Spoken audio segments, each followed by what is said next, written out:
Introduction of drama. Okay, so under basics of literature, let us look at drama. So, guys, drama is a type of literature which tells a story which is intended to be performed to an audience on the stage. Very important term. It's a type of literature telling a story which is intended to be performed to an audience on the stage. So, basically, drama is all about a type of literature telling a story which is intended to be performed to an audience. ठीक है, तो एक चीज आप लोग इसमें खास देखेंगे कि ड्रामा जो है एक स्टोरी को बताता है। तो ड्रामा, मैं हमेशा कहता हूँ, क्वेश्चन बनता है कि किस में आ जाता है, लिटरेचर के अंदर भी परफॉर्मिंग आर्ट्स में। इसमें आ जाता है परफॉर्मिंग आर्ट्स। जैसे पोइट्री है या नॉवल है, वो परफॉर्मिंग आर्ट्स नहीं है, ड्रामा परफॉर्मिंग आर्ट्स है। That means it involves the performances. ठीक है, तो generally, while drama is the printed text of a play, the word theatre often refers to the actual production of the text on the stage.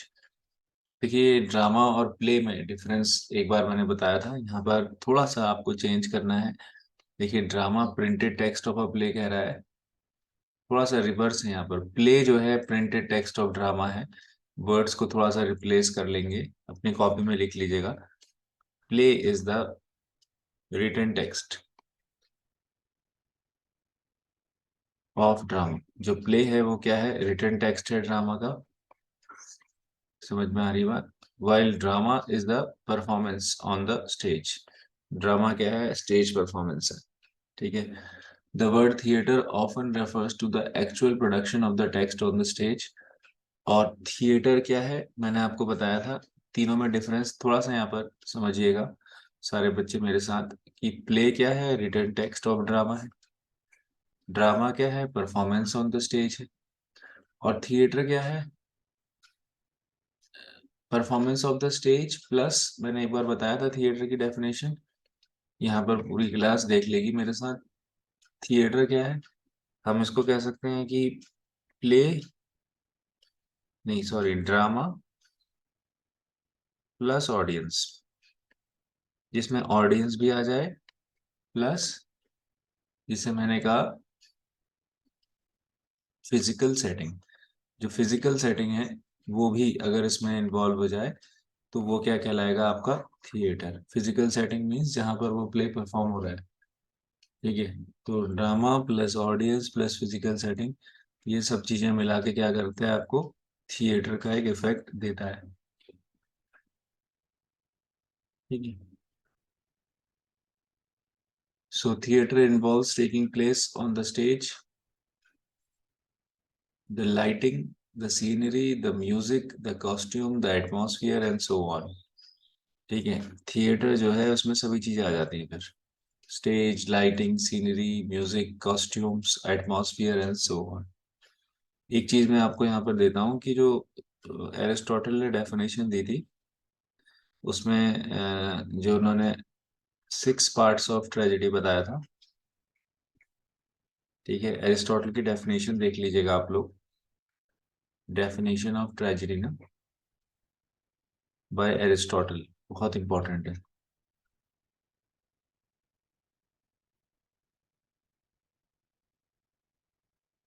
तो उसमें 6 parts of tragedy में Aristotle ने जो सबसे important part बताया था वो था प्लॉट।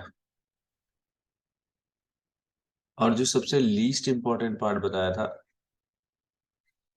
वो क्या था,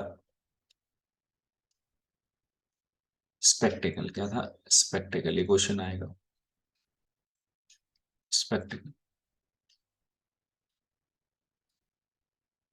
ठीक है, तो definition of tragedy by Aristotle में plot is the soul of tragedy कहा था उन्होंने, और spectacle is the least important part of a tragedy बोला था।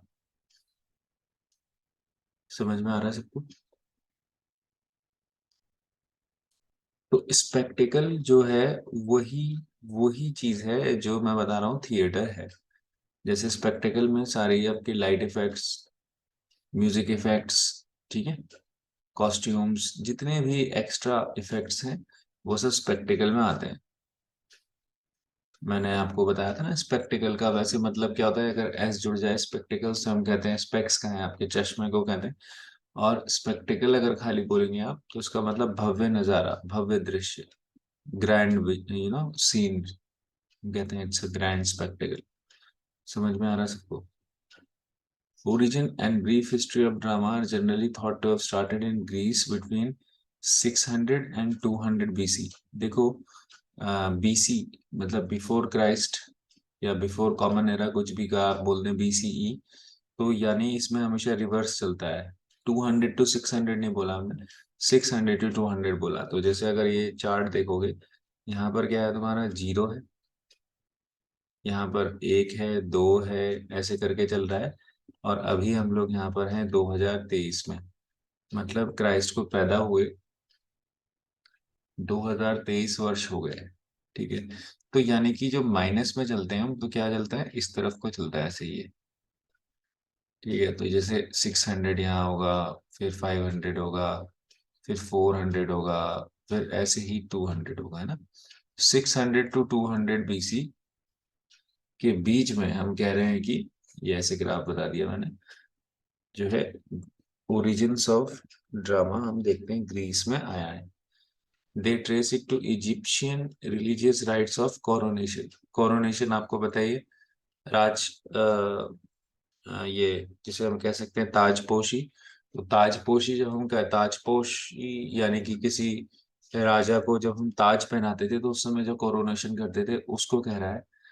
ठीक है, originally the term drama came from the Greek word meaning action or to act or to do. William J. Long argues that drama is an old story told in the eye, a story put into action by living performers. So it's a form of composition designed for performance in the theater, in which the actors take a role for certain characters, perform certain action and utter certain dialogue. Simple चीज होगी। ठीक है, characters हो गए, action हो गया और dialogues हो गए। ठीक है, अब एक चीज इसमें मैंने पहले भी बताई थी आपको कि जो दो चीजें होती हैं ड्रामा के अंदर, एक तो हम लोग जानते हैं मोटे तौर पर ट्रेजेडी और एक कॉमेडी। ठीक है, तो ये चीज याद रखना कि जो ट्रेजेडी है ना, वो कहाँ से आई है, it has Greek origins. Tragedy के ग्रीक ओरिजिन से, और कॉमेडी के जो ओरिजिन्स हैं वो क्या है, रोमन। ठीक है, ये बेसिक चीज है, ये याद रखना सब लोग। ग्रीक ट्रेजेडी, और tragedy comes from Greek origins and comedy comes from Roman origins. ठीक है,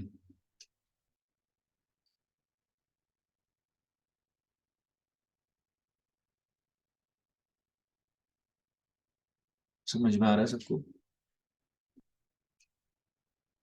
अब इसमें भी ये याद रखना कि एक होता है, जैसे बेसिक सा क्वेश्चन आएगा, सब लोग के एग्जाम्स में आएगा कि इंग्लिश थिएटर में, इंग्लिश थिएटर के पर्टिकुलर कंटेक्स्ट में, कि हमने देखा कि जो है ट्रेजी कॉमेडीज लिखी गई। Tragicomedy means element of tragedy and comedy are mix together in one play, that is called as ट्रेजी comedy.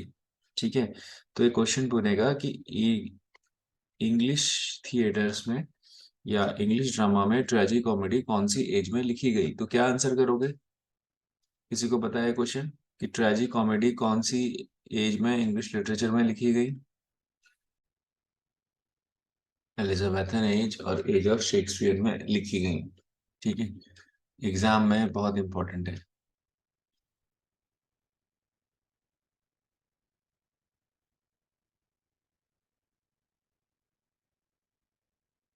चलिए आगे बढ़ते हैं गाइस।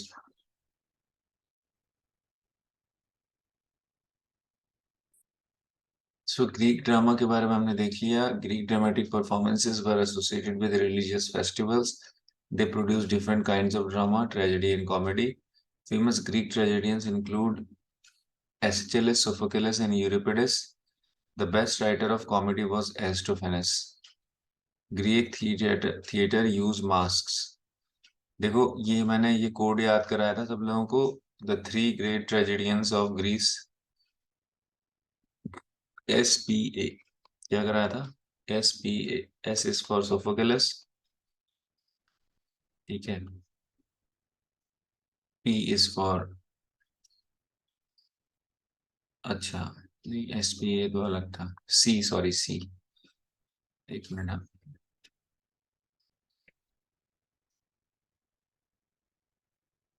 C, E से हो गया यूरिपिडेस, और A से हो गया तुम्हारा यही वाला SHLS।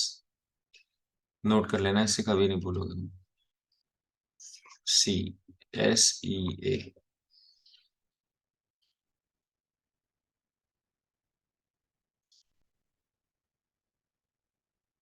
ठीक है। द थ्री ग्रेट ट्रेजेडियंस, समझ में आ रहा है सबको? सी कहेंगे सोफोकलस, यूरिपिडेस, SHLS, है ना। ऐसे ही अगर हम थ्री ग्रेट फिलोसफर्स की बात करें तो वो क्या होंगे? सोक्रेटिस, प्लेटो और एरिस्टोटल। यही क्रम है इनका, सोक्रेटिस, प्लेटो, एरिस्टोटल। एक ए और जोड़ दो जो बाद में बना अलेक्जेंडर। गुरु शिष्य परंपरा में अभी आ जाएगा ये। सोक्रेटिस सबसे पहले आए, उनके शिष्य थे प्लेटो, उनके डिसिपल थे एरिस्टोटल, उनके डिसिपल थे सिकंदर महान, अलेक्जेंडर द ग्रेट। ठीक है, तो ये ग्रीक फिलोसफर्स का क्रम भी आ गया। इसमें से फादर ऑफ वेस्टर्न फिलोसफी किसको कहते हैं? इनमें से फादर ऑफ वेस्टर्न फिलोसफी किसको कहते हैं, इन चारों में से? वेस्टर्न फिलोसफी के फाउंडर या फादर किसको माना जाता है? जल्दी बताएं, बहुत इंपॉर्टेंट क्वेश्चन। हाँ, प्लेटो। पूरी की पूरी वेस्टर्न फिलोसफी के फाउंडर माने जाते हैं ना प्लेटो। ठीक है, प्लेटो तो बहुत ही इंपॉर्टेंट राइटर है। प्लेटो का क्या वर्क है? रिपब्लिक। क्या है? रिपब्लिक, जिसको कि वर्ल्ड का पहला क्या कहा जाता है? यूटोपिया कहा जाता है इस वर्क को, रिपब्लिक, गणराज्य, गणतंत्र। इसी में तो इन्होंने बात करी थी कि रिपब्लिक कैसा होना चाहिए। और इसी में सबसे फेमस लाइन क्या थी कि poets should be banished from an ideal state. एक आदर्श राज्य से कवियों को बाहर कर देना चाहिए। ठीक है, हाँ, पोइट्स के खिलाफ लिखा है इन्होंने। और क्या बोला था इन्होंने? Poetry is a divine inspiration, या it's a divine art, poetry के बारे में बोला है। और सबसे फेमस कि art is twice remove from reality. सबसे फेमस क्या है कोटेशन प्लेटो का? Art is twice remove from reality. और इसमें हम जानते हैं केव एलेग्री, केव एलेग्री गुफा का जो दृष्टांत उन्होंने दिया है, गुफा दृष्टांत कहते हैं ना हिंदी में, केव एलेग्री। ठीक है, बताते हैं कि ह्यूमन बीइंग्स कैसे नॉलेज को गेन करते हैं। समझ में आ रही है कि नहीं आ रही बात? तो प्लेटो कई मामलों में जो है बड़ा ग्रेट राइटर है। और एरिस्टोटल ने फिर बाद में साइंटिफिक एलिमेंट्स उसमें जोड़ दिए। प्लेटो का जो फिलॉसफी है उसको क्या बोलते हैं हम लोग? प्लेटो की जो फिलॉसफी है गाइस, उसको क्या बोलते हैं हम लोग? प्लेटो की जो फिलॉसफी है या रिपब्लिक में जो फिलॉसफी दिखाई गई है, उसको हम लोग बोलते हैं ना, बहुत इंपॉर्टेंट क्वेश्चन है।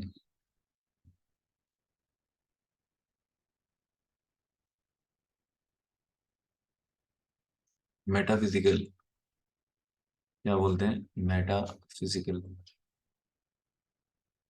या फिर हम इसी को क्या बोल देते हैं? प्लेटोनिक।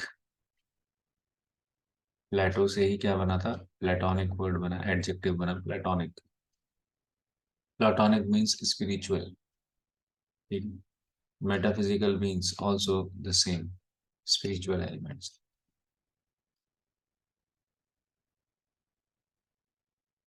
क्लियर है सब लोगों को?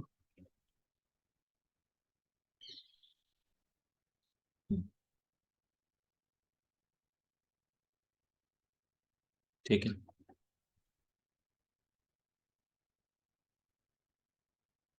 तो ये याद रखना।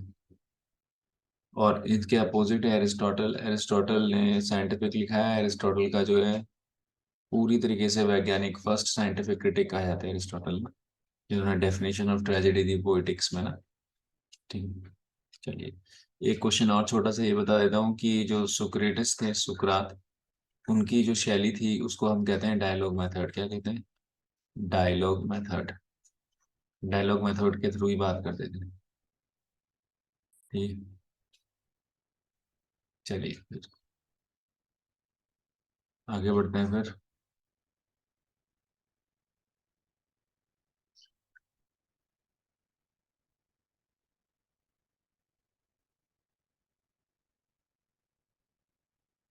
हम इसमें देखते हैं कि Roman inherited the drama tradition from the Greeks. The expansion of the Roman Empire help spread drama to many places in Europe and the Mediterranean world. Seneca is the most important tragedian. तो Europe, Roman में, अगर रोम में हम देखें तो वो Greece से ही आया है बोल रहे हैं. और उसमें भी सेनेका जो है सबसे इम्पोर्टेंट ट्रेजेडियन माना गया. देखो सेनेका से क्या बना? सेनेकन. क्या बना गाइस? सेनेकन इन्फ्लुएंसेस कहते हैं हम लोग. तो सेनेका से बना सेनेकन इन्फ्लुएंसेस. ठीक है. अब अगर बात करें हम लोग सेनेका की, तो इसके जो राइटिंग स्टाइल है सेनेकन ट्रेजेडी, नोट कर लेना. उसके फीचर्स पूछेगा तुमसे तो वो क्या होती है? रिटोरिकल होती है. क्या होती है गाइस? रिटोरिकल होती है. और उसमें ब्लड शेड होता है बहुत ज्यादा. ठीक है. और सबसे इम्पोर्टेंट है कि वो सेंसेशनल होती है. बहुत ज्यादा सनसनीखेज उसमें जो है दृश्य होते हैं, सीन्स होते हैं. ठीक है. तो रेटोरिकल, ब्लडशेड और सेंसेशनल एलिमेंट्स होते हैं, उसको हम क्या बोलते हैं? सेनेकन ट्रेजेडी. अब जो सेनेका से सेनेकन बन गया, तो ये कब आई थी सेनेकन ट्रेजेडी? ये क्वेश्चन आएगा. तो ये जैकोबियन एज में आई थी. जैकोबियन एज में देखी जाती है. ठीक है. अब जैकोबियन एज की अगर वो बात करेगा तो ऑब्वियसली हम सबको पता है कि जैकोबियन एज अभी एजेस पर मेरा एक सीरीज ही आएगा आफ्टर होली. बहुत इंपॉर्टेंट होगा नए बच्चों के लिए. तो जैकोबियन एज का जो टाइम फ्रेम है वो है 1603 टू 1625. 1603 से 1625. ठीक है. तो first quarter of 17th century कह सकता हूँ मैं जैकोबियन एज को. एग्जाम के पॉइंट ऑफ व्यू से बहुत इंपॉर्टेंट है ना. तो हम कह सकते हैं कि एलिजाबेथन एज जब अपने पीक आउट कर गई, तो उसके बाद हम कहते हैं कि जैकोबियन एज हमें दिखाई देती है. ठीक है. तो मिडिवल ड्रामा में बात करें, the middle age starts with the fall of Roman empire. Most classical learning was lost in medieval times. Middle ages were dominated by religion and study of theological matters. The Christian doctrine and Christian values were the measure of everything. During the Middle Ages, drama was looked upon, ये बहुत important point है ये, as evil and a means of corruption. Middle ages में drama को क्या कहा गया? Vulgar art. ये क्वेश्चन आया है आपके एलटी में. एक स्टेट में पूछा है कि which form of art was considered as vulgar. Vulgar मतलब आपको पता है फूहड़, हिंदी में कहते हैं हम. ठीक है. पथभ्रष्ट. ठीक है. तो आर्ट का आ गया है तो उसको हम कहते हैं. ठीक. अब however faced with the need to spread the word of God to the illiterate masses, the church came to devise some form of dramatic performance to help in teaching Christian beliefs and biblical stories, in which the characters personify moral qualities. बहुत important question आ रहे हैं साथियों, ध्यान देगी पूरी class. In which the character they were personified as moral qualities such as charity or voice or abstractions, death or youth, and in which moral lessons are taught. क्या कहते हैं ऐसे फॉर्म ऑफ ड्रामा को जिसमें जो है virtues और vices को पर्सोनिफाई किया गया? वर्च्यूज और वाइसेस को हम देखते हैं, सद्गुण और बुराइयों को जब मानवीयकरण किया गया उनका, तो कौन सा फॉर्म ऑफ ड्रामा निकला गाइस? वो वेरी गुड बेटा, मोरालिटी प्ले. क्या निकला? They were called as morality plays. ठीक है.